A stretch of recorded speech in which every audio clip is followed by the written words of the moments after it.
Hello, and welcome to the Banner Saga, a wonderful little series that I am happy to bring to you today.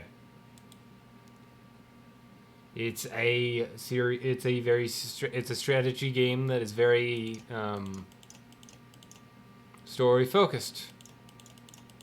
It's about Vikings. Who doesn't like Vikings? I mean, the English nobility and the English period don't really like him, but hey, fantasy Vikings. Let's go.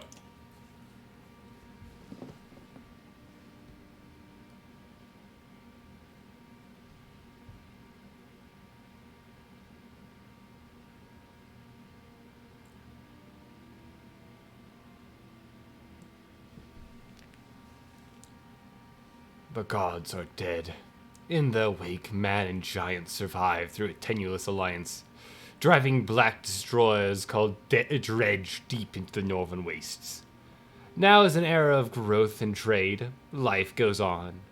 Only one thing has stopped: the sun.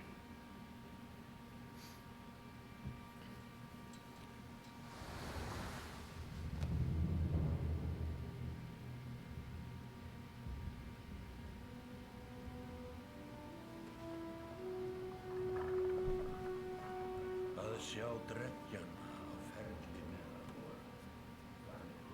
It has been several long months on the road. The first signs of snowfall accost us on our approach to Strand, largest of the trade cities on the Varl human borders, and our last collection before returning to the capital. Several days ago, the sun simply came to a stop in the sky. Though during these long winter days, none of us can be certain how long it has been this way. Some of the men in the caravan have taken it as a dire omen.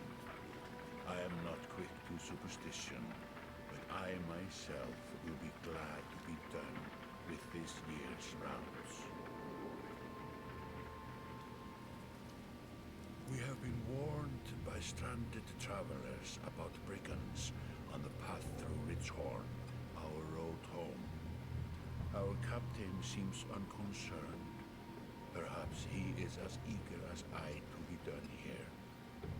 We will rest here this day and inquire further when we speak to the governor.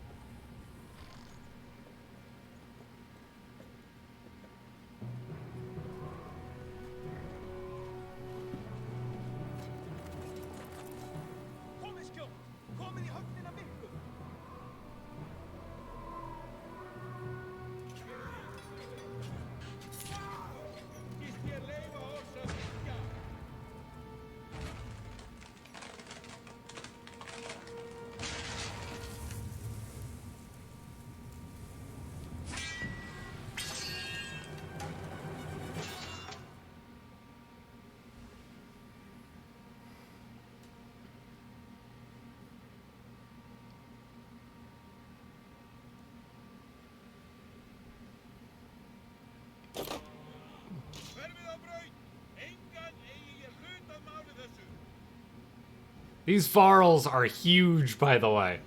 Like, I've never really realized these guys are big. Like, I know they're giants, but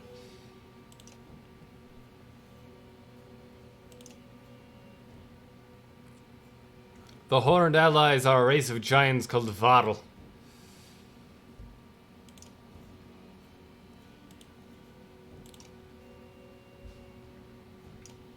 Question. Audio, subtitles, yes. Actually starts with it, okay.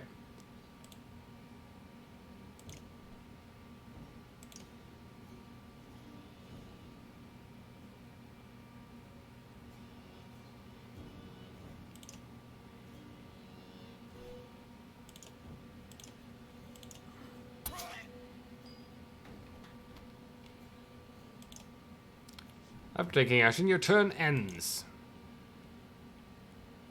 Chieftain, you'll do little damage against your shield being high armor. Of course. No armor will protect you forever. Now it's your Warhawk's turn. Out of range of the enemies, all characters can use willpower. Gold tiles, you use willpower. Up here. Tempest. And fell them like wheat. Quick work with the chieftain's bodyguards. There's only one enemy left. Players enter pillage mode. During pillage, each character moves in order. There's no more guaranteed turns. Check the initiative to see how orders change. Allies now get to move twice in a row.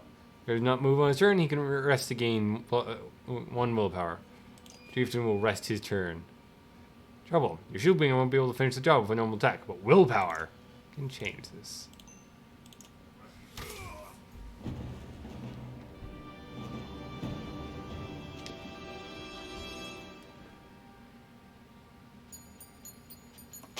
And we have gained renown. Like a rabid wolf, that one. How did it come to this? We fool ourselves believing that peace will last. My grandfather built all this from a poor fishing village, you know. He watched the gods die, watched the chaos that followed, watched man and Varl slaughter each other, even before the dreads arose. All we've done is traded one struggle for another. Now that there are no more dreads to war against, we war against ourselves. This chieftain meant to kill me, and he's not the first. A dozen families in the city would gladly take my chair. This one had men waylaying merchants, both north and south of the city, strangling trade. Quite well, I would add, though he denied it to his last. This sort of wolf doesn't stop biting because the head is cut off. It just grows a new head.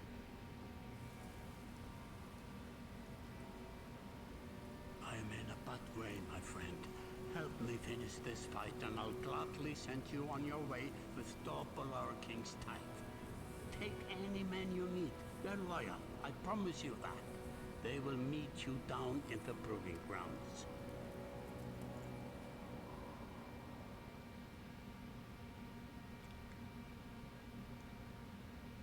One of the dudes just had his hands on his head with 2 arrows in his back, just like, oh, I hate today. That guy was feeling the power of Mondays.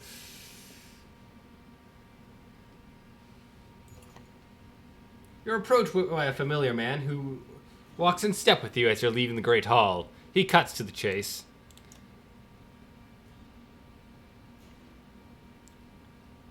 Eric, steward of Grand.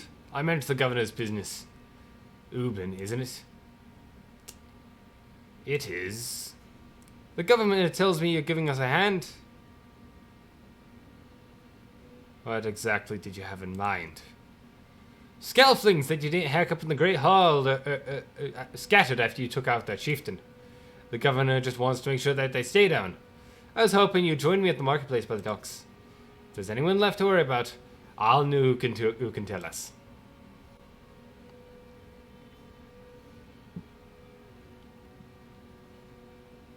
Go down to the market.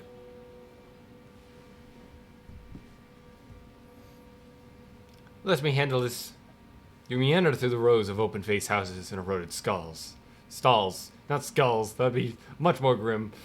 Colored canvases flap on a briny current. One man in particular blanches as you approach. Had, I'm not in the mood today. For what? Talking to an idiot. The Scalfling's chieftain bled out about an hour ago, Had. So when you tell me that the rest of them crawled back into, nobody's gonna try to kill you this time. They don't talk to me. Eric, need some help here. Had, I had a change of heart. I hope you do give us a hard time. Had sweats visibly, fumbling with some dirty trinkets on his table. Wait, just buy one of these. If everybody thinks I'm getting worked over every week, how am I supposed to know much? Just a little food money, yeah? I am. You toss a sliver of silver on the table. Both men look at you with surprise. Head gestures meekly to the variety of junk from his skull. Take whatever you like. Only thing I'd like is the name of this place. Nobleman, up at the East Hall. But months ago, last I knew. Had skulls away with a wave of Eric's hand, gathering things from his hovel, disappearing for a while until this blows over. You figure. Your bodyguard stepped forward. Are we done here? Gone off. Were you wearing green back at the Great Hall? No, just bought it while he was walking around. Why? They look good. I'm glad you care. Gunnoff goes to look at more stalls. Eric, that man of yours seemed unreliable at best. A blind dog wouldn't trust Harold, but he used to be a Skelfing, and they're looking in if they're looking their wounds. They've probably gone to an old haunts, not new ones. Nobleman is a mead hall. Best I can tell. The name's ironic. Listen, I know a guy who would love to put a few of these skulls in the ground. I'm going to find them. I'll meet you there. After this, I'm done here. It's not up to me, my friend. Just make sure the governor remembers his promise. Double the usual tithe. I'll remind him.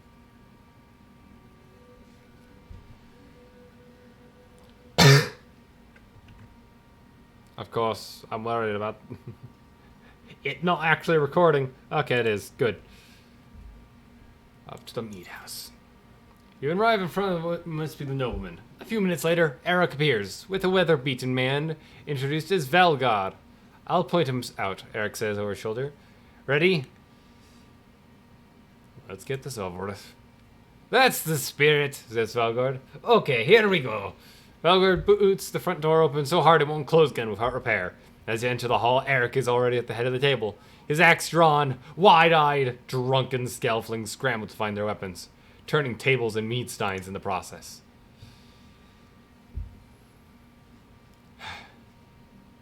Time for murder!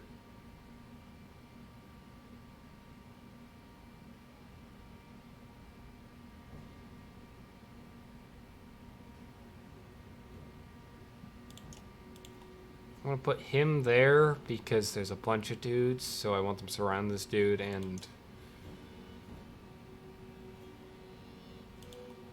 Yeah, you got that. You got that. So I want all these guys there, and I want these guys to surround that dude so they can go whoop and smack them all.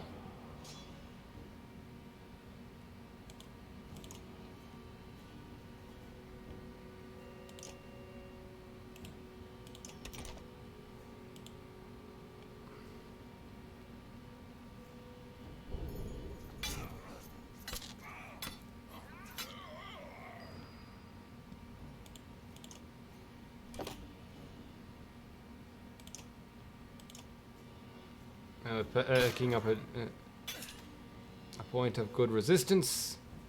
They did nothing to us. I want to use... Yeah, let's use it. That way we have a big old shield wall of murder.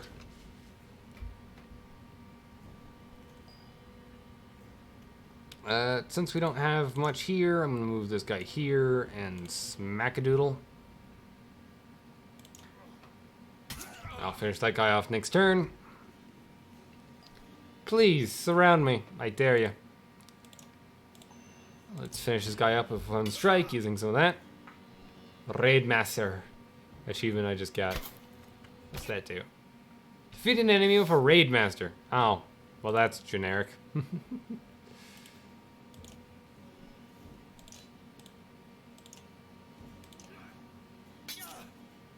Give him a good old chop.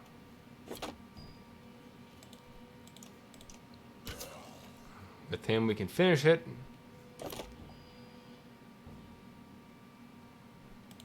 And with him, we can finish this dude off. And not have to worry about. Just got achievement Warhawk. I can assume what that one is. Oh, so he's damaging his own defenses to murder us, huh? Oh well, not of concern.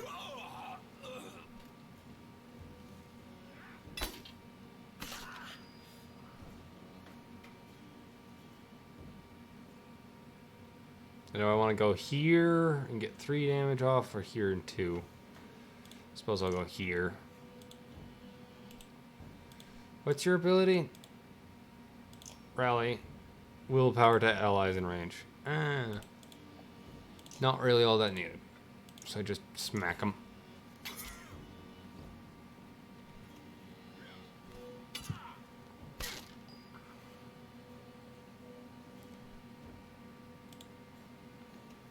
Oh, ability. Yeah, I'm gonna have you pull out. At least try to. You're getting rather low, and I can have some other people take the fire. Move there, and do a tempest. You'll smack 2 guys at once. There we go. Wunderbar. Move here, smack this lad, murder this lad.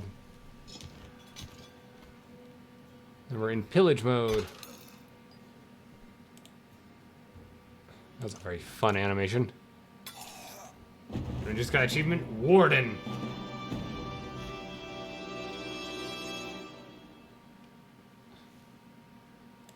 Got a bunch of achievements.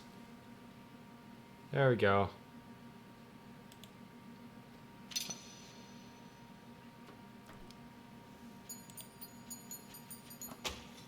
Of course, we get renown. Makes sense, judging all the people who just watched us murder people. There they are. Godspeed damned. I gotta go wash off this blood. Eric is looking out the hall's windows into the bay. A fleet of longships approach with sails of bold reds and blues. Oh, one banner I know well. Vognir. Next for Varl, kingship last we spoke. The other flag looks important. Yeah, important guests. See that I deal with all day long? As things makes a little more sense. You hoped I'd have a stake in saying everything's fine here when the royal guest arrived. Not me, the governor. Now that I have to make sure that there's no rotting bodies or pools of entrails still in the Great Hall before they come by. Can I ask one more favor? What is it? If you happen to stall our guest down at the docks, I wouldn't object. Maybe I will. Eric and Felgard hustle from the meat house. To his credit, Eric tosses the barkeep a spar of silver for the mess. You give an apologetic shrug, and go meet the new arrivals down at the docks.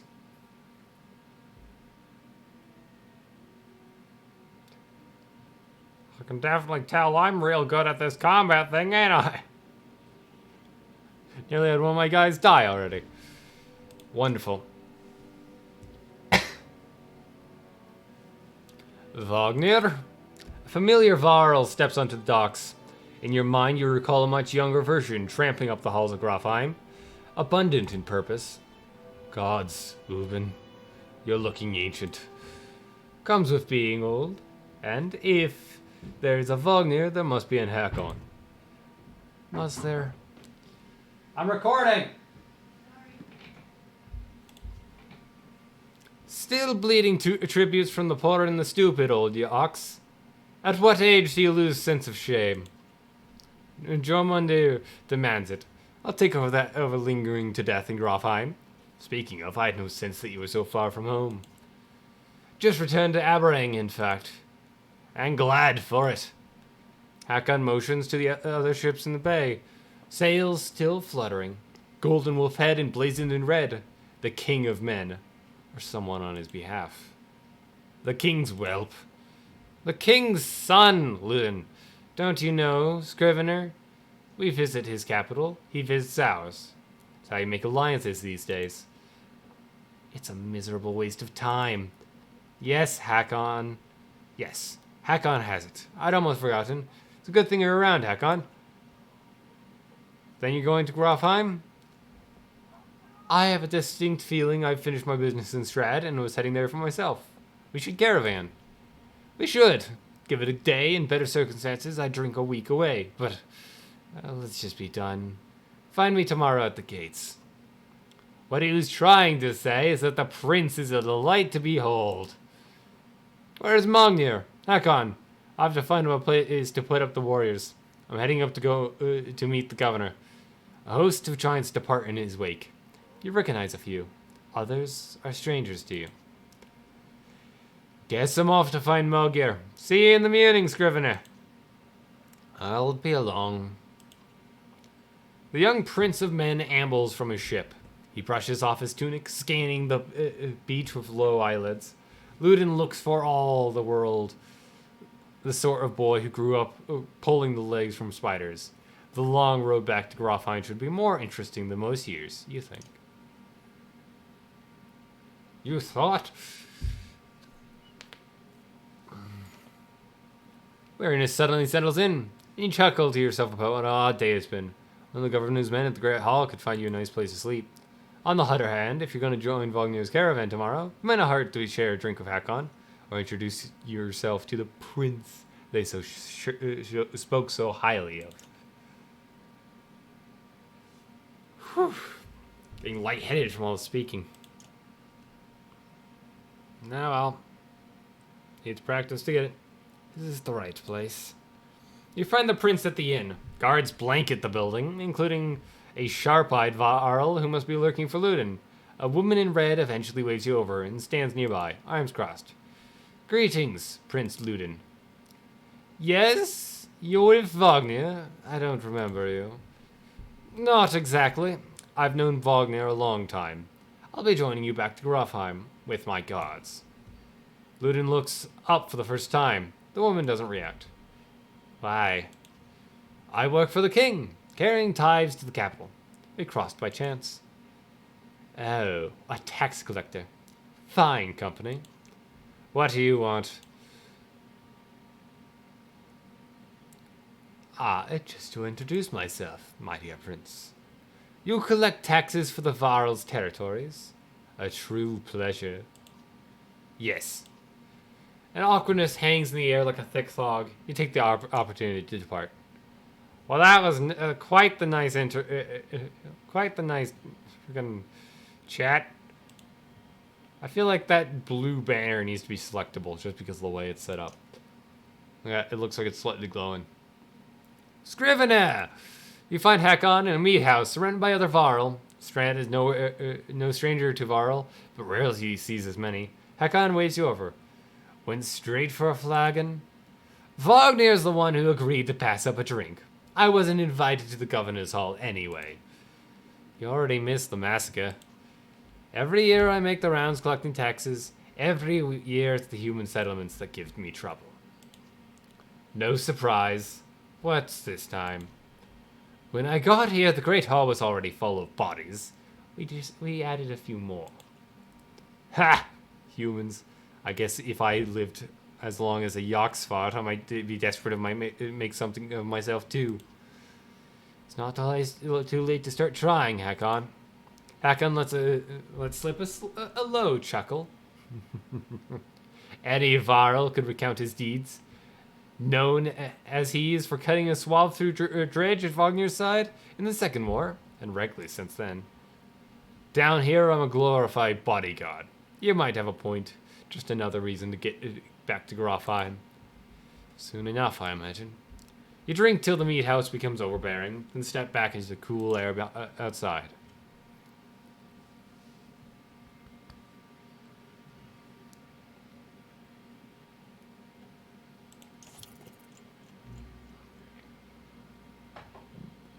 At dawn, you're awoken by a delivery of goods.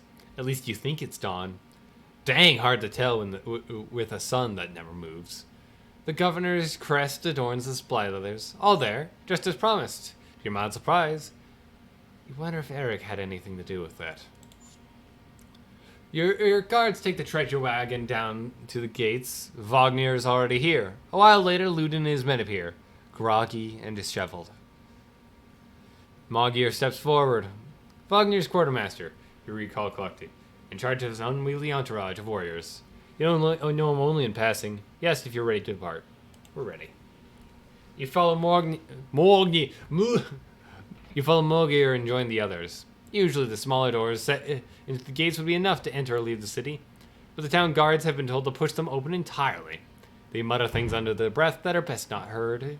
Perhaps the governor expected you to draw a crowd, but there's nothing of the sort. Just frustrated, tired people. Summarizes Strand well as a whole, you think.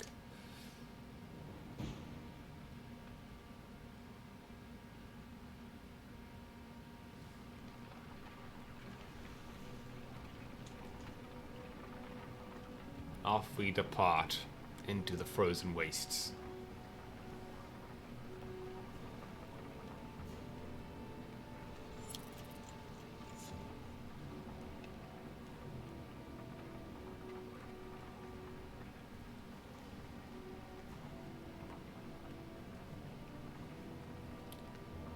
Before us stands the great prince.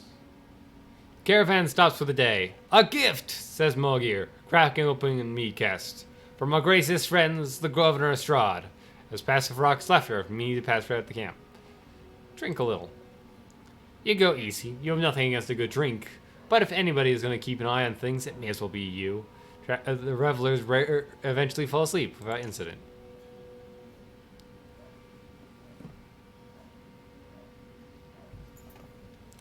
You rise groggily, the campsite a casualty of merriment.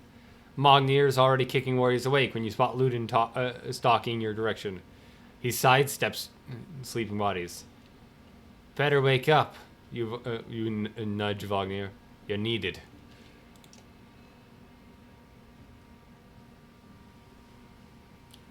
Ah, it's Ludin. Always a pleasure. You look well rested. Wagner releases a caged yawn and receives an hard-eyed stare in return. How long to Grofheim? Ha! We're only 2 days out of Strand, you know. Come on, I'll show you on a map.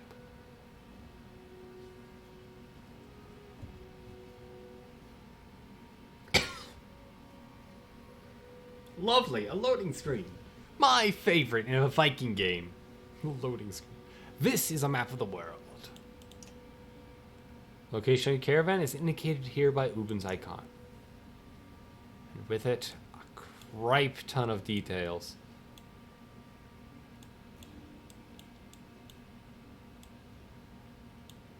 Like the Plains of Slaughter. The Horseborn. So the Plains of Slaughter, where fierce man's treatment of horses and conflict emotion about their relationship with the beasts. Stolen and slaughtered the horse in wholesale in defiance. As time passed, they would deeply regret the decision and withdraw further into horseborn territories. As often the other intelligent races completely.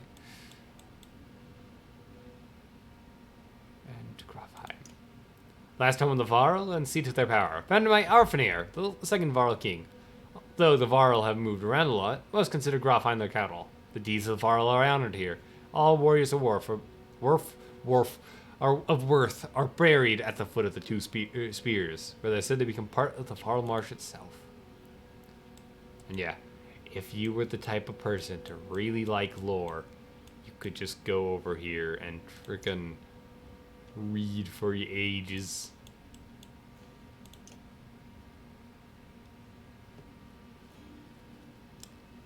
We head north, then east, past the forts. Grofheim's far from Strand. Going to be a long march. You should have drank last night, Ludin. Why not take the ships to Sturm instead? What's the point of marching? The Silverstone Bay is called that for a reason. It stays covered in ice all year. It would tear up the longships. Too bad, though. It could have shown you all the wonders of Skirmestead.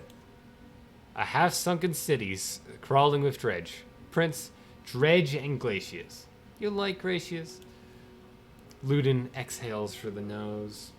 A poor disguise for his contempt. He turns and bats aside the tent flaps as he goes, barking at his company in the distance. Don't poke the anthill, Wagner. Seems no happier to be here than you. Spend a few more days with the boy, old friend. You'll be looking for a tall cliff to hop off to. Ludin's got a shorter wick than Hakon. Thanks, Wagner. Let's get moving. Another half day to Waterfell if we're lucky.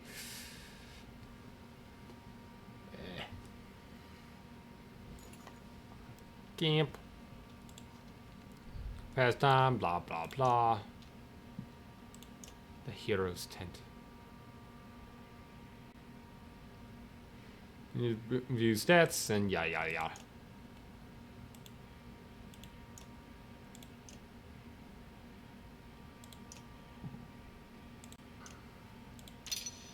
I suppose.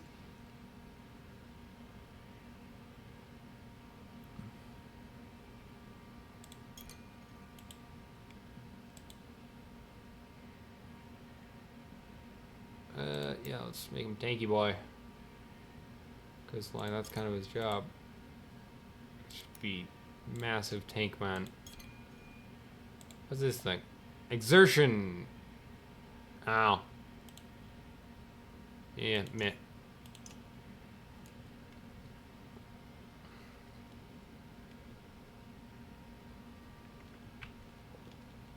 Alright, I think I'll end this here. My voice is tired and rough beaten. But it's the beginning of a new series, and a new series that will give me a lot of practice. See you on the next episode. Or next stream, perhaps.